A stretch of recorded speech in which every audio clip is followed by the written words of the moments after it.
Hi everyone, and welcome to our campus urban farm training on crop ID, pruning, and harvesting. So at the campus urban farm, you may encounter a plant that you need to identify. So some general rules about how you identify plants in general, if you don't know what something is looking at its leaves. So there's two basic categories for leaf shapes, or the way it connects. There's a simple leaf, which means that it's just when you look at the leaf, it's a single one that goes together, versus a compound leaf where it has multiple leaflets shooting off of each leaf. That's one of the main criteria for deciding how to identify a plant. Also looking at the leaves in terms of their general shape, as well as the edges is also a really good indicator for what kind of species that you have. Ultimately, in a farm setting or in a setting where you're growing lots of things for food production, you can always tell by the fruit or vegetable that emerges. So worst case scenario, you just have to wait a long time and see what comes out, right? In the case of the campus urban farm specifically, you do have an advantage in that there are only so many types of fruits or vegetables that we plant at the farm. We don't get super crazy in terms of the number of crops or plants that we plant.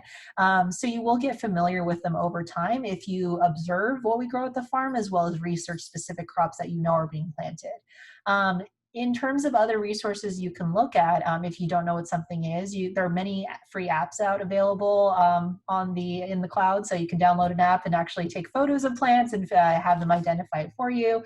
You can do internet research if you're trying to figure out what a particular plant is or what it does. You can also look up a specific species and actually hunt down the attributes of that species in its different life cycles to figure out what you have in front of you. So there's a lot of resources out there that you can do to basically sleuth out an identification for a plant if you don't know right off the bat. In terms of a helpful rule, even if you try to do all the right things, it still can get really complicated to identify a plant, especially in its early stages. So as a rule of thumb, whenever you plant or start seeds or plant new plants at the farm, please, please, please leave a label. Always leave a label when either by writing your own or including the tag from the nursery you bought it from, to make sure that the people who come after you know exactly what has been planted in that location. We also have a set of labels inside the nursery shed, so you can take a Sharpie, write it on the label, and put it right there with that plant to make sure no one loses track of it, especially since we have a lot of users coming into the farm. And in general, we try to help guide you in terms of what to expect in each bed. So at the beginning of each planting season, we try to update the signage to include what's been planted in each bed.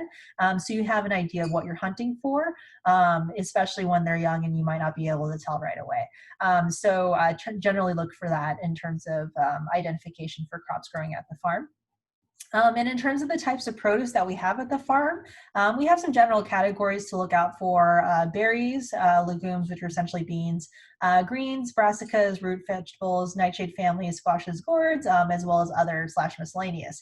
So we'll go over kind of some rules of thumbs of identifying those and dealing with them.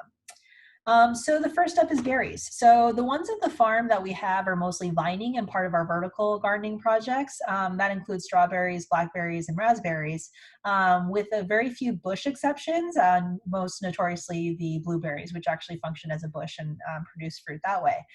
Generally, if it's a vining version, it generally has these serrated or toothed edge leaves. When they're vining up and round, and might even have some brambles and things like that. And that's generally because they're trying to provide some protection against predators, which love that fruit. So if you kind of see those serrated edges, even on something like a strawberry, which doesn't have any thorns, you'll see that's kind of like the evolutionary trait of that particular type of species. And ultimately, time will tell. You can always tell by the fruit what a particular plant is when it comes to berries. So you can literally just wait and see what comes out of it if trying to identify a particular berry species.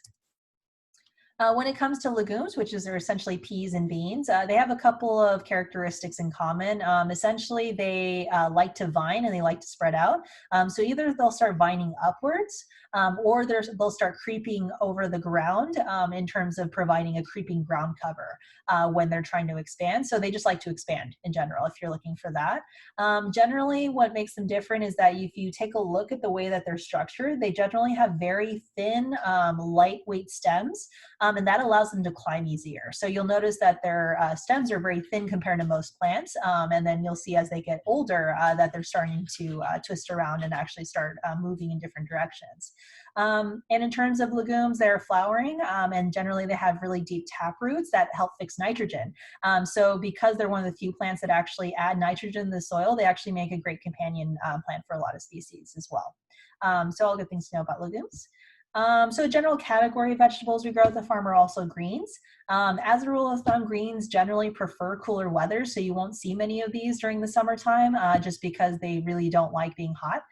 This includes lettuces, spinach, arugula, and kale. And the problem with greens in hot weather is that they will start quote unquote bolting if they get too hot. And what that means is that instead of growing these nice lush leaves that we want to eat, what will instead happen is that they'll convert all of their energy into growing flowers, which makes the leaves extremely distasteful and dried out, and they'll focus on just creating flowers and seeds, which doesn't help us if we're trying to actually eat the leaves. So we don't want that to happen. So in the case of greens, if you notice that the greens are starting to bolt and just grow lots of flowering stems, you want to prune off those flowering stems as well as cool down the plant with water or moving it into some shade if possible to prevent that from happening. A similar subset, so a particular plant family that can also consist of greens is brassicas. So this is essentially from the mustard family, and that includes a lot of the common cruciferous vegetables like broccoli, cauliflower, radishes, as well as some of those common greens that we're familiar with like cabbage, kale, and arugula. The important thing about this particular vegetable family, which is one of the most common ones used in farming, is that you really want to carefully plan your yields. Usually for most of these species, there's only one vegetable or head that's going to emerge for that entire plant over the course of its lifetime. So for example, cauliflower or radish or cabbage, once you grow that plant, it will only produce one vegetable or head, and then that's it. So it's very important to make sure that if you're planting a big yield of radishes or cauliflower or anything else, that you're making sure you're using succession planting, or you're just factoring in the fact that it's going to harvest into one single head all at once. Cauliflower and broccoli will also start turning into a flower if you don't harvest it in time. So if you just keep waiting for that head to get bigger and bigger and bigger, eventually it's actually going to start generating flowers out of that, that seed head that you see in the picture there with that cauliflower. And another problem with the greens is that if you leave them for too long, they may start getting very leggy and dry. So harvest timing is especially critical for this family, making sure that you're harvesting at the correct time and you're not letting things bolt, essentially. Root vegetables are its own class of vegetable types because it's very interesting because the vegetables all grow in the ground. So instead of growing upwards where you can see them, they actually are maturing deep underneath the soil. And the hardest part about root vegetables is that it's really hard to figure out when to harvest because obviously you can't see the fruit or the vegetable maturing, right? So a good rule of thumb is that generally root vegetables will tell you when they're ready because the edge of the vegetable, when it's mature, will start popping out of the soil slightly. So it'll actually start raising out of the ground when it comes to carrots and radishes and things like that. So you'll actually see the tip of it starting to come out on its own. And when it starts doing that, then you know it's ready to pull the whole thing. Also, potatoes and garlic in particular are ready when the green foliage dies because we're harvesting the bulbs that are actually the seed for that particular plant. So when that foliage dies, it essentially means that that seed or tuber is ready to harvest and ready to eat. So slightly different when it comes to the root vegetables. So there's also a whole category of plants under the nightshade family. So don't let the name scare you. Nightshade doesn't mean it's necessarily poisonous. It's just the family that it comes from. And it actually includes a wide variety of vegetables, including tomatoes, eggplants, and bell peppers, and peppers in general. Technically, potatoes are nightshade family too, but they do function a little bit differently. But generally, the rule of thumb dealing with this particular family of plants is that generally it's made of a flower that emerges from the stem of the plant. that eventually will turn into the vegetable we want after it's pollinated. So as you can see from that bell pepper there, the tomatoes there, those were all flowers at one point that got pollinated, and then they slowly started developing into the nice, beautiful fruit or vegetable that we wanted. Another interesting feature of this particular family is because the fruits and vegetables actually hang directly off of the stem. The stems themselves turn out are actually very thick or cord-like, really designed to hold a lot of weight, and they'll eventually turn woody over time to help support the weight of the fruit. So that's one way you can tell that that's a nightshade family plant that's coming in. Another category of plants that we have at the farm are squashes and gourds. Technically, this includes cucumbers too. It's technically from the squash and gourd family. They are most identified by these really long vines. Usually it's ground cover, but in the case of cucumbers and maybe some specialty varieties, they'll go vertical instead. But either way, they need a lot of space because they're basically rapid growers. They really like to spread out. And so, again, you need a lot of space to produce these kinds of plants, so don't overplant them at the beginning and make sure they have lots of space to grow. And generally, it results in a very large fruit with the fruit seeds inside. So if you think about cucumbers and squashes and watermelons and things like that, it's just basically this big, large fruit with a bunch of seeds on the inside. Another thing in terms of identifying it, generally, this family will have very star-shaped yellow flowers when they're getting into the fruit growing season. And that's where the fruit will emerge eventually. So once those flowers are pollinated, the fruit will emerge directly from the stem. So that's generally how that family functions in terms of plant behavior. There are some other miscellaneous plants that aren't in these categories. Mostly because sometimes we receive donations of plants or maybe have a unique species that we're trying to hang on to. For the most part, we try as hard as we can to keep the original labels on the plants themselves so that people aren't lost in terms of care. And making sure that everybody follows the rules in terms of labeling new seeds that are put in the ground and new plants that are generated is really critical to ensure proper care because, again, we have a lot of people who come in and help with maintenance tasks at the farm. We want to make sure that they have the heads up that they're able to water and prune and weed and harvest, etc., properly, since they'll know what they're dealing with. And again, worst case scenario, if you really can't ID something because the label got lost or was never put in place, you can take a photo, do some internet research to find out, maybe sleuth it out based on the stockpile seed packets that we already have to see what might be in that particular area. That'll all help you in terms of doing some detective work to help sleuth out what that particular plant is. So that's an introduction to the plants. An important technique that you'll also need to learn is how to prune because that's actually an important part of raising a plant as well. So in terms of pruning, it's very important to cut at an angle. So you don't want to come and just like hack straight down through the stem. You always want to cut at an angle so the plant has the ability to kind of seal up its own wounds a little bit and reduce that surface area in terms of exposure to infection and pests and things like that. Also, another point about pruning is you want to avoid that main central stem as much as you can because that's where the majority of the nutrients are coming from. So you don't want to ever hack down the middle of the main stem to do your pruning if you can avoid it. And also in general, most gardeners are kind of scared of pruning just because they're like, oh, the plant's alive, I don't want to cut into it. But pruning is not necessarily a bad thing. In a lot of cases, if you're removing dead or overcrowded leaves and branches, it'll actually help the plant do better. A good analogy is kind of thinking like, okay, well, it's a lot like trimming hair. Like you don't necessarily want to shave the whole head, but like doing a little bit of trimming, a little bit of cleanup actually helps stimulate the growth of those leaves and branches. So in moderation, it's not a bad thing necessarily. However, you do want to limit it mostly to diseased or dead leaves. So things that are obviously, pulling the nutrition from the plant and aren't doing anything, focusing on essential training for training the plant to grow a certain direction. So you don't want like, especially the vining plants to just explode all over the place. You actually want to either have them grow up or grow across. So trimming or pruning strategically can help you direct that plant's growth.